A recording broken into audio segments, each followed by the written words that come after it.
Hi everyone, welcome to டக்குனு English YouTube channel. இன்னைக்கு வீடியோவில் நம்ம என்ன பார்க்க போறோம்னா இம்பரேட்டிவ் சென்டென்சஸ், ஏவல் வாக்கியங்கள் தான் பார்க்க போறோம். அதாவது ஒரு செயலை செய் இல்லைன்னா செய்யுங்க அப்படின்னு எந்த மாதிரி இங்கிலீஷ்ல சொல்லணும், இல்லைன்னா ஒரு செயலை செய்யாதன்னு கூட சொல்றது இதே இம்பரேட்டிவ் சென்டென்ஸ்ல தான் வரும். இதை எப்படி சொல்றது அப்படிங்கிறது தான் இந்த வீடியோவில் பார்க்க போறோம். இந்த வீடியோவில் கொடுத்துருக்கக்கூடிய சென்டென்ஸ்ல ஏதாவது ஒன்னாவது உங்களுக்கு டெய்லி யூஸ்ல கண்டிப்பா தேவைப்படுற சென்டென்ஸா தான் இருக்கும். ஸோ இது எல்லாமே என் கூட சேர்ந்து நீங்களும் வாய் விட்டு ப்ராக்டிஸ் பண்ணிட்டே வாங்க. அது என்னென்ன சென்டென்சஸ் எப்படி சொல்லணும் அப்படிங்கிறத இப்போ பார்த்துடலாம் வாங்க.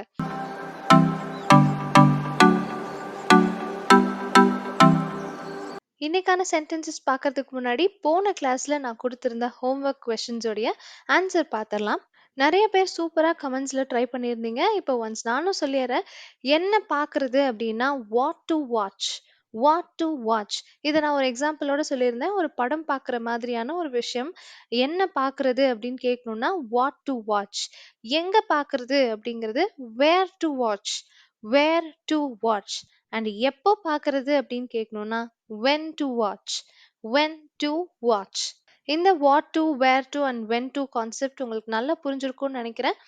நீங்க இன்னும் இந்த வீடியோ பார்க்காம இருக்கீங்க அப்படின்னா கீழே டிஸ்கிரிப்ஷன்ல இந்த வீடியோக்கான லிங்க் தரேன், போய் செக் பண்ணி பாருங்க. ஃபர்ஸ்ட் இந்த இம்பரேட்டிவ் சென்டென்ஸ் அப்படிங்கிறத நம்ம கொஞ்சம் ஈஸியா புரிஞ்சுக்கலாம். இங்க வான்னு சொல்றோம் நம்ம. தமிழ்ல இங்க வா அப்படின்னு சொல்ற மாதிரி இங்கிலீஷ்ல கம் ஹியர் அப்படின்னு சொல்லணும். Come here. அப்போ எந்த மாதிரி வருது பாருங்க. இங்க அப்படிங்கிறது ஹியர், வான்னு சொல்றது கம். நம்ம வார்த்தையா என்ன போடுறோம்? இங்கன்றது தான் போடுறோம். ஆனா அங்க அது ரெண்டாவது வார்த்தையா இருக்கும். இங்கன்னு சொல்றது வார்த்தையா இருக்கும். கம் ஹியர் அப்படின்னு தான் சொல்லணும். இந்த கம் ஹியர் அப்படின்னு மட்டும் சொன்னோம்னா கொஞ்சம் ஆர்டரிங்கா தெரியும், கொஞ்சம் கட்டளையா தெரியும். ரெக்வெஸ்ட் பண்ணி கேட்கறதா இருந்தா ப்ளீஸ் கம் ஹியர் அப்படின்னு சொல்லலாம், கொஞ்சம் மரியாதையா இருக்கும். Please come here. இதையே இப்போ வராதன்னு சொல்லணும்னா ஒரு டோன்ட் மட்டும் சேர்த்துக்கணுங்க. டோன்ட் கம் ஹியர் அப்படின்னா வராத. கம் ஹியர் அப்படின்னா இங்க வா. டோன்ட் கம் ஹியர்னா இங்க வராதன்னு அர்த்தம். இதையும் கொஞ்சம் ரெஸ்பெக்டா சொல்லணும்னு நினைக்கும் போது முன்னாடி ஒரு ப்ளீஸ் ஆட் பண்ணிக்கலாம். Please don't come here. இங்க வராதீங்க. இங்க வராதீங்க. Please don't come here. So இவ்வளோதாங்க இம்பரேட்டிவ் சென்டென்சஸோட கான்செப்ட். கம் ஹியர், இங்க வா. ப்ளீஸ் கம் ஹியர், இங்க வாங்க. டோன்ட் கம் ஹியர், இங்க வராத. ப்ளீஸ் டோன்ட் கம் ஹியர், இங்க வராதீங்க. அடுத்தடுத்து கொஞ்சம் பெரிய சென்டென்சஸா தினம் பயன்படுத்தக்கூடிய சென்டென்சஸா பார்க்க ஆரம்பிக்கலாம். ஃபர்ஸ்ட் சென்டென்ஸ், நீங்க ஃப்ரீயா இருக்கும்போது வீட்டுக்கு வாங்க. நீங்க ஃப்ரீயா இருக்கும்போது வீட்டுக்கு வாங்க அப்படின்னு சொல்றதுக்கு please come home when you're free. Please come home when you're free. இந்த இடத்துல பாருங்க கொஞ்சம் ரெக்வெஸ்ட் பண்ணி கேட்குறோம், அதனால ப்ளீஸ் சேர்த்துக்கிறோம். கம் ஹோம் அப்படின்னு தாங்க சொல்லணும். கம் டு ஹோம்னு சொல்லாதீங்க. கம் டு ஹோம் கிடையாது. Come home. வீட்டுக்கு வாங்கன்னா please come home. When you're free அப்படிங்கிறது நீங்க எப்போ ஃப்ரீயா இருக்கீங்களோ அப்படிங்கறது அர்த்தம். வென் யூர் ஃப்ரீ, நீங்க எப்போ ஃப்ரீயா இருக்கீங்களோ please come home. Full sentence பாருங்க. Please come home when you're free. Next sentence, ஸ்பூனை எடுத்து கொடுங்க அப்படின்னு சொல்றது. இப்போ எக்ஸாம்பிளுக்கு ஒரு டேபிள்ல உட்காந்து நிறைய பேர் சாப்பிட்டுட்டு இருக்கீங்க. ஸ்பூன் வேற ஒரு இடத்துல இருக்கு, நீங்க எட்டி எடுக்க முடியாத இடத்துல இருக்கு. அப்போ நீங்க எப்படி சொல்லணும் இங்கிலீஷ்ல? Pass the spoon please. Pass the spoon please. Pass the spoon அப்படிங்கிறது அந்த ஸ்பூன் அங்கிருந்து எடுத்து என்கிட்ட கொடுத்து விடுங்க. இது எல்லாத்தையும் ஒரே வார்த்தையில அடைக்கிறது. Pass the spoon please. இந்த இடத்துல ஒரு எக்ஸாம்பிளுக்காக ஸ்பூன் அப்படின்னு சொல்லியிருக்கேன். இந்த இடத்துல நீங்க வேற எதை வேணாலும் சேர்த்துக்கலாம். ஒரு வாட்டர் பாட்டில் வந்து உங்களை விட்டு ரொம்ப தூரத்துல இருக்கு அப்படின்னா அந்த இடத்துல நீங்க pass the water bottle please அப்படின்னு சொல்லலாம். வேற என்ன பொருள் வேணாலும் இந்த இடத்துல ஆட் பண்ணிக்கலாம். நெக்ஸ்ட் சென்டென்ஸ், எனக்கு சாப்பிட ஏதாவது கொண்டு வாங்க அப்படின்னு சொல்றது. எனக்கு சாப்பிட ஏதாவது கொண்டு வாங்க. Please bring me something to eat. Please bring me something to eat. இந்த இடத்துலயும் பாருங்க ப்ளீஸ் சேர்த்துருக்கோம். ஸோ கொஞ்சம் ரெக்வெஸ்ட் பண்ணி கேட்குறோம். பிரிங் மீ அப்படிங்கிறது தான் சொல்லணும். பிரிங் டு மீ சொல்லக்கூடாது. Something to eat. சம்திங்னா ஏதாவதுன்னு சொல்றோம் இல்லையா?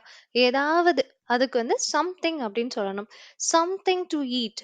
சாப்பிட ஏதாவது கொண்டு வாங்க. Please bring me something to eat. Please bring me something to eat. எனக்கு குடிக்க ஏதாவது கொண்டு வாங்க அப்படின்னு சொல்லணும். எனக்கு குடிக்க ஏதாவது கொண்டு வாங்க. Please bring me something to drink. Please bring me something to drink. அதேதாங்க. ப்ளீஸ் பிரிங் மீ சம்திங் வரலும் அதேதான். டு ஈட் அப்படின்னா சாப்பிடுறதுக்கு. டு ட்ரிங்க் அப்படின்னா குடிக்கிறதுக்கு. மறந்துட வேணாம் அப்படின்னு சொல்லணும்னா டோன்ட் ஃபர்கெட். Don't forget. நீங்க யாரையாவது பார்த்து ஃபர்கெட் அப்படின்னு சொன்னீங்கன்னா மறந்துடு அப்படின்னு அர்த்தம். இப்போ டோன்ட் ஃபர்கெட்ன்னு சொல்றது மூலமா மறந்துடாத அப்படின்னு சொல்றீங்க. இதே சென்டென்ஸே இன்னும் கொஞ்சம் பெருசாக்கி பார்க்கலாம். எனக்கு கால் பண்ண மறக்காதீங்க அப்படின்னு சொல்றதுக்கு don't forget to call me. Don't forget to call me. Don't forget அப்படின்னா மறக்காதீங்க, மறக்க வேண்டாம் இப்படிங்கிறத நம்ம பார்த்துட்டோம். அடுத்து எனக்கு கால் பண்ண மறக்காதீங்க. So don't forget to call me. Don't forget to call me. இப்போ மறுபடியும் இதே மாதிரி இந்த சென்டென்ஸை இன்னும் கொஞ்சம் பெருசாக்கலாம். வீட்டிற்கு சென்றவுடன் எனக்கு கால் பண்ண மறக்காதீங்க அப்படின்னு சொல்றோம். வீட்டுக்கு போனோனே எனக்கு கால் பண்ண நீங்க வீட்டுக்கு போனதுக்கு அப்புறம் எனக்கு கால் பண்றதுக்கு மறந்துடாதீங்க அப்படின்னு சொல்றோம். Don't forget to call me after you get home. Don't forget to call me. இதுவரையிலும் போன சென்டென்ஸ்லயே பார்த்தாச்சு. டோன்ட் ஃபர்கெட் பார்த்துட்டோம். Don't forget to call me பார்த்துட்டோம். எனக்கு கால் பண்ண மறக்காதன்னா don't forget to call me. After you get home அப்படின்னா நீ நீ வீட்டுக்கு போனதுக்கு அப்புறம் எனக்கு கால் பண்ண மறக்காத அப்படின்னு சொல்றோம். இது வித் ரெஸ்பெக்டோ இல்ல விதவுட் ரெஸ்பெக்டோ சின்னவங்க கிட்டயோ பெரியவங்க கிட்டயோ இதே சென்டென்ஸே யூஸ் பண்ணலாங்க. Don't forget to call me after you get home. Next sentence அதிகமா யோசிக்கிறத நிறுத்து அப்படின்னு சொல்றது.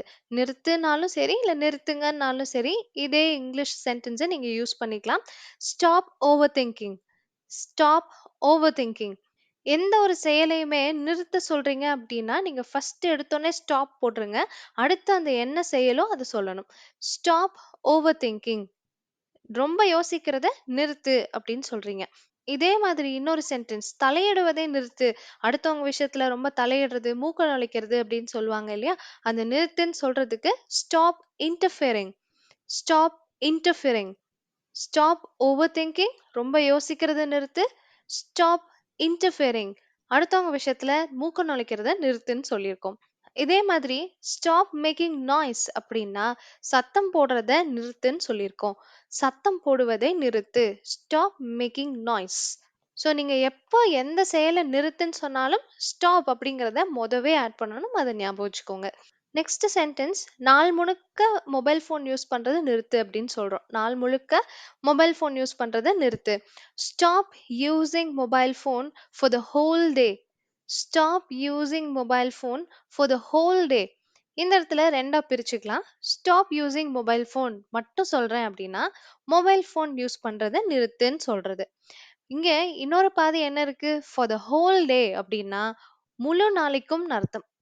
நாள் முழுவதும் அப்படின்னு சொல்றது தான் ஃபார் த ஹோல் டே. ரெண்டையும் சேர்த்துட்டோம். Stop using mobile phone for the whole day. முழு நாளும் மொபைல் ஃபோன் யூஸ் பண்றத நிப்பாட்டு அப்படின்னு சொல்லியிருக்கோம். நெக்ஸ்ட் சென்டென்ஸ் உங்க வேலைகளை செய்யுங்க அப்படின்னு சொல்றது. முக்கியமா வீட்ல செய்வோம் இல்லையா? நம்ம சின்ன சின்ன வேலைகள். அத என்னன்னு சொல்லணும்னா டூ யுவர் சோர்ஸ் அப்படின்னு சொல்லணும். டூ யுவர் சோர்ஸ் அப்படின்னா உங்க வீட்டு வேலைய செய்யுங்க அப்படிங்கிறது அர்த்தம். நம்ம ரெகுலரா செய்யக்கூடிய ஹவுஸ் ஹோல்ட் ஆக்டிவிட்டீஸ் லைக் வீடு பெருக்கிறது, பாத்திரம் துலக்கிறது இந்த மாதிரியான ஹவுஸ் ஹோல்ட் ஆக்டிவிட்டீஸை சோர்ஸ் அப்படின்னு சொல்லுவாங்க. டூ யுவர் சோர்ஸ் அப்படின்னா உங்க வீட்டு வேலையை செய்யுங்கன்னு அர்த்தம். நெக்ஸ்ட் சென்டென்ஸ் கதவுகளை திறந்து வைத்திருங்கள். அதாவது இங்க நம்ம கதவை திறன்னு சொல்லல. கதவை திறன்னா ஓப்பன் த டோர். ஆனா இங்க கதவை திறந்து வச்சிரு அப்படின்னு சொல்றோம். அப்போ கீப் த டோர் ஓப்பன் அப்படின்னு சொல்லணும். Keep the door open. கதவை திறந்து வச்சிரு அப்படின்னு சொல்லியிருக்கோம். அந்த வைன்றதுக்கு கீப் இந்த வார்த்தை உங்க எல்லாருக்குமே தெரிஞ்சிருக்கும். வை அப்படின்னு சொல்றது கீப். அதை தான் நம்ம ஃபர்ஸ்ட் எடுத்தோன்னே சொல்லிடணும். Keep the door open. இதே மாதிரி கதவை ஓரளவு திறந்து வை. ரொம்ப ஃபுல்லா திறக்க வேண்டாம். பாதி திறந்து வை அப்படின்னு சொல்லுவோம் இல்லையா? அதுக்கு பாருங்க. Keep the door partly open. Keep the door partly open. Keep the door open அப்படின்னா கதவை திறந்தே வச்சிருன்னு அர்த்தம். Keep the door partly open அப்படின்னா பாதி கதவை மட்டும் திறந்து வை அப்படின்னு அர்த்தம். நெக்ஸ்ட் உங்கள் அறையை சுத்தமாக வைத்திருங்கள். உங்களுடைய ரூமை சுத்தமா வைங்க. இப்ப பாருங்க keep your room clean.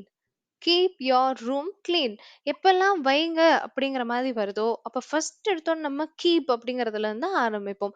Keep your room clean அப்படின்னா உங்களோட ரூமை சுத்தமா வைங்கன்னு அர்த்தம். நெக்ஸ்ட் சென்டென்ஸ் வீட்டுக்கு வரும் வழியில சில ஃப்ரூட்ஸ் வாங்கிட்டு வாங்க அப்படின்னு சொல்றோம். வீட்டுக்கு வர வழியில கொஞ்சம் ஃப்ரூட்ஸ் வாங்கிட்டு வாங்க. இங்கிலீஷ்ல பாருங்க, buy some fruits on your way home. Buy some fruits on your way home. மறுபடியும் இதை ரெண்டா பிரிக்கலாம், ரெண்டு ஹாஃபா பிரிக்கலாம். ஃபர்ஸ்ட் ஹாஃப்ல buy some fruits அப்படின்னு சொல்லியிருக்கோம். அது நார்மலா நம்ம சொல்ற சின்ன வாக்கியம் தான். buy some fruits அப்படின்னா கொஞ்சம் பழங்கள் வாங்கு அப்படின்னு அர்த்தம். on your way home அப்படிங்கறது தான் இங்க நம்ம நோட் பண்ண வேண்டிய விஷயம். on your way home அப்படின்னா நீ வீட்டுக்கு வரும் வழியில அப்படின்னு அர்த்தம். on your way home, நீ வீட்டுக்கு வரும் வழியில கொஞ்சம் பழம் வாங்கு இல்ல வாங்குங்க அப்படின்னு சொல்றதுக்கு ரெண்டுத்துக்குமே இதே சென்டென்ஸே யூஸ் பண்ணலாம். buy some fruits on your way home. buy some fruits on your way home. இதே சென்டென்ஸ்ல வேற ஒரு எக்ஸாம்பிள், வீட்டுக்கு வரும்போது ஸ்நாக்ஸ் கொஞ்சம் வாங்கிட்டு வாங்க அப்படின்னு சொல்லணும்னா buy some snacks on your way home. buy some snacks on your way home. Next sentence உங்களோட வேலையை டயத்துக்கு முடி அப்படின்னு சொல்றது. உங்களுடைய வேலையை டயத்துக்கு முடிங்க அப்படின்னு சொல்லணும். complete your work on time. complete your work on time. complete your work அப்படின்னா வேலையை முடி, உங்களுடைய வேலையை முடிங்க அப்படின்னு சொல்றது. உன்னுடைய வேலையை முடி அப்படின்னு சொல்றது. இது ரெண்டுமே complete your work. on time அப்படிங்கறத சேர்த்துக்கிறது மூலமா நேரத்துக்கு அப்படிங்கறத சேர்த்துக்கிறோம். on time அப்படிங்கிறது சரியான நேரத்துக்கு அப்படின்னு சொல்றது தான் இந்த on time. complete your work on time. கரெக்டான நேரத்துக்கு உங்களுடைய ஒர்க்கை முடிங்க அப்படின்னு சொல்லியிருக்கோம். சரியான நேரத்திற்கு சென்றடையுங்கள். அதாவது ஏதாவது ஒரு இடத்த சொல்லி அந்த இடத்துக்கு சரியான நேரத்துல போயிருங்க அப்படின்னு சொல்லணும்னா reach on time. Reach on time. Go on time அந்த மாதிரி சொல்ல வேண்டாம். ரீச் ஆன் டைம் அப்படின்னா அந்த இடத்துல போய் சேர்றது நேரத்துக்கு சேர்ந்துருங்க அப்படின்னு சொல்றோம். Reach on time. Next one, பயப்படாத, பயப்படாதீங்க, பயப்பட வேண்டாம். இது எல்லாத்துக்குமே don't be afraid. Don't be afraid. இதெல்லாம் குட்டியான ஒரு சென்டென்ஸ் தான். இதெல்லாம் அப்படியே ஞாபகம் வச்சுக்கோங்க. பயப்பட வேண்டாம்னு எப்பெல்லாம் சொல்லணுமோ டோன்ட் பி அஃப்ரைடுன்னு சொல்லிக்கோங்க. சின்னவங்களோ பெரியவங்களோ ஃப்ரெண்ட்ஸோ எல்லார்கிட்டயும் இதே சென்டென்ஸை யூஸ் பண்ணிக்கலாம். ரொம்ப ஈஸியான sentence, don't be afraid. Next sentence, நான் சொல்றத தயவு செஞ்சு கேளுங்க ரொம்ப ரிக்வெஸ்ட் பண்ணி சொல்லும்போது இந்த கைண்ட்லி அப்படிங்கிற வார்த்தையை யூஸ் பண்ணுவோம். Kindly listen to me. Kindly listen to me. இந்த வார்த்தையை ப்ளீஸ்க்கு பதிலா யூஸ் பண்றோம். ப்ளீஸ் லிசன் டு மீனும் நீங்க சொல்லலாம். ஆனா இன்னுமே மரியாதையா தெரியணும், இன்னும் கொஞ்சம் ஃபார்மலா தெரியணும் அப்படின்னா ப்ளீஸ்க்கு பதிலா கைண்ட்லி யூஸ் பண்ணலாம்.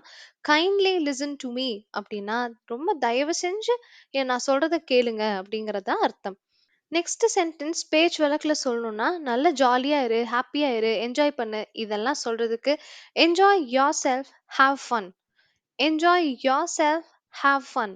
இப்போ உங்க ஃப்ரெண்ட் யாரோ ஒருத்தர் ஒரு ட்ரிப்புக்கோ எங்கேயாவது ஒரு டூருக்கோ போறாரு அப்படின்னா நீங்க இந்த சென்டென்ஸ் சொல்லலாம், enjoy your self, have fun அப்படின்னு சொல்லிட்டு. அடுத்த சென்டென்ஸ், ஃபேன் ஆன் பண்ணு. Turn on the fan. Turn on the fan அப்படின்னா ஃபேன் ஆன் பண்ணு. ஸ்விட்ச் ஆன் த ஃபேன்னு சொல்லலாம். அதுவும் ஃபேனை ஸ்விட்ச் ஆன் பண்ணுன்னு சொல்றது தான். டர்ன் ஆன் த ஃபேன் அல்லது ஸ்விட்ச் ஆன் த ஃபேன். லைட்டை ஆஃப் பண்ணுன்னு சொல்லணும்னா turn off the light. Turn off the light. மறுபடியும் இங்க ஸ்விட்ச் ஆஃப் த லைட்னும் சொல்லலாம். ஸ்விட்ச் ஆன், ஸ்விட்ச் ஆஃப் அல்லது டர்ன் ஆன், டர்ன் ஆஃப் ஏதாவது ஒரு வார்த்தையை யூஸ் பண்ணிக்கோங்க. டர்ன் ஆஃப் த லைட் இல்ல ஸ்விட்ச் ஆஃப் த லைட். அடுத்த சென்டென்ஸ், என்னை தவறாக புரிந்து கொள்ளாதே, என்ன தப்பா புரிஞ்சுக்காத அப்படின்னு சொல்றதுக்கு don't get me wrong. Don't get me wrong. நான் ஒரு விஷயம் சொல்ல வரேன், அதை அவங்க தப்பா புரிஞ்சுக்குவாங்களோ அப்படிங்கிற ஒரு பயத்துல நான் சொல்லிடுறேன் டோன்ட் கெட் மீ ராங் அப்படின்னு சொல்லிட்டு, தப்பா எதுவும் புரிஞ்சுக்காத அப்படிங்கிறது தான் இந்த don't get me wrong. So நாம சொல்லிட்டு இருக்கும் போதே இந்த சென்டென்ஸ் சொல்ல முடியும். நான் சொல்லிட்டு இருக்கும் போதே இதை எதுவும் தப்பா எடுத்துப்பாங்களோ அப்படின்னு நம்ம யோசிக்கும் போதே டோன்ட் கெட் மீ ராங் அப்படின்னு சொல்லிக்கலாம். என்னைய தப்பா புரிஞ்சுக்காத, நான் சொல்ல வரத தப்பா புரிஞ்சுக்காத அப்படின்னு சொல்றோம். நெக்ஸ்ட் சென்டென்ஸ், ஷர்ட் பட்டனை போடு அப்படின்னு சொல்லணும்னா பட்டன் அப் யோர் ஷர்ட் அப்படின்னு இனிமே சொல்லி பாருங்க. Button up your shirt. Button தெரியும் நமக்கு. பட்டன் அப் அப்படின்னா ஷர்ட் பட்டனை போடுறது. So button up your shirt அப்படின்னா ஷர்ட் பட்டனை போடு. அடுத்தது, சட்டையவே போடுன்னு சொல்றோம். ஃபர்ஸ்ட் பட்டன் போடுன்னு சொன்னோம், அப்போ பட்டன் அப் யோர் ஷர்ட்னு சொன்னோம். இப்போ சட்டைய போடு அப்படின்னா put on the shirt. Put on the shirt. Put on அப்படின்னா உடுத்திக் கொள்வது, உடுத்திக்கிறது, நம்ம கிட்ட அத போட்டுக்கிறது. அததான் இந்த புட் ஆன் அப்படின்னு சொல்லுவோம். புட் ஆன் த ஷர்ட் அப்படின்னா சட்டைய போட்டுக்கோ, சட்டைய உடுத்திக்கோ அப்படின்னு சொல்றீங்க. இதே மாதிரி சட்டைய கழட்டுன்னு சொல்லணும்னா take off the shirt, take off the shirt. So put on and take off இது ரெண்டும் ஆப்போசிட்ஸ். புட் ஆன் அப்படின்னா போட்டுக்கோன்னு சொல்றது, டேக் ஆஃப் அப்படின்னா கழட்டுன்னு சொல்றது. Put on the shirt, take off the shirt. Next sentence அங்கேயே இருங்க அப்படின்னு சொல்லணும்னா stay right there, stay right there. இருங்கன்னு சொல்றதுக்கு நிறைய பேருக்கு இங்கிலீஷ்ல என்ன வார்த்தை சொல்லணும் அப்படிங்கிறது யோசனையாவே இருக்கும். ஸ்டே அப்படின்னு சொல்லணும். ஸ்டே அப்படின்னா கொஞ்ச நேரம் அங்க இருங்க அப்படின்னு சொல்லணும்னா கூட ஸ்டே தேர் அப்படின்னு சொல்லலாம். Stay there. ஓகே. இதுவே அங்கேயே இருங்க அப்படின்னா ஸ்டே ரைட் தேர். கொஞ்சம் கூட வேற எங்கேயும் போக வேண்டாம், நகர வேண்டாம், அங்கேயே இருங்க அப்படின்னா ஸ்டே ரைட் தேர். ஸோ இந்த வீடியோல இத்தனை சென்டென்சஸ் பார்த்தோம். அதோட எக்ஸ்பிளனேஷன் பார்த்தோம். இப்போ உங்களுக்கான 3 கேள்விகள். ஃபர்ஸ்ட் ஒன், உன்னுடைய இடத்த சுத்தமா வை அப்படின்னா என்ன சொல்லுவீங்க? உன்னுடைய இடத்த சுத்தமா வை. செகண்ட் ஒன், டிவி பார்க்கறத நிறுத்து. டிவி பார்க்கறத நிறுத்து. தேர்ட் ஒன், நம்ம ஆல்ரெடி பார்த்த சென்டென்ஸ் தான், இந்த வீடியோக்குள்ள தான் இதுக்கோட ஆன்சரும் இருக்கு. பட் பார்க்காம உங்களால சொல்ல முடியுதா அப்படிங்கிறத செக் பண்ணி பாருங்க. என்னை தவறாக புரிந்து கொள்ளாதே, என்ன தப்பா நினைச்சுக்காத, நான் சொல்ல வர்றத தப்பா எடுத்துக்காத. இதை எப்படி சொல்லுவீங்க இந்த மூணையும் அப்படிங்கிறத ட்ரை பண்ணுங்க. காமெண்ட் செக்ஷன்ல கண்டிப்பா கொடுங்க உங்களுடைய ஆன்சர்ஸை. ஸோ நெக்ஸ்ட் வீடியோல இதோடைய ஆன்சர்ஸை ஃபர்ஸ்ட் பார்த்துட்டு தான் நம்ம அடுத்த அந்த வீடியோக்கான சென்டென்சஸை நம்ம பார்க்க ஆரம்பிக்க போறோம். ஸோ இந்த சென்டென்சஸ் எல்லாமே உங்களுக்கு டெய்லி லைஃப்ல கண்டிப்பா யூஸ்ஃபுல்லா இருக்கும்னு நினைக்கிறேன். ஒருவேளை யூஸ் பண்ற மாதிரி வருது அப்படின்னா இந்த சென்டென்ஸ்லாம் நான் கண்டிப்பா யூஸ் பண்ணுவேன் அப்படின்னாக்க எங்கேயாவது ஒரு நோட்ல உங்களுக்கு கண்ணில் படுற மாதிரி எழுதி வச்சுக்கோங்க. கண்டிப்பா பேசி பாருங்க. என்னைக்கு நம்ம பேசுறோமோ அன்னைக்கு தான் நமக்கு ஃப்ளூவன்சி கிடைக்கும். உங்களோட ஆன்சர்ஸோட சேர்த்து இந்த சென்டென்சஸ்லாம் உங்க டெய்லி லைஃப்ல யூஸ்ஃபுல்லா இருக்கா இல்லையா அப்படிங்கிறதையும் தெரியப்படுத்துங்க. தேங்க்யூ ஸோ மச் ஃபார் வாட்சிங்.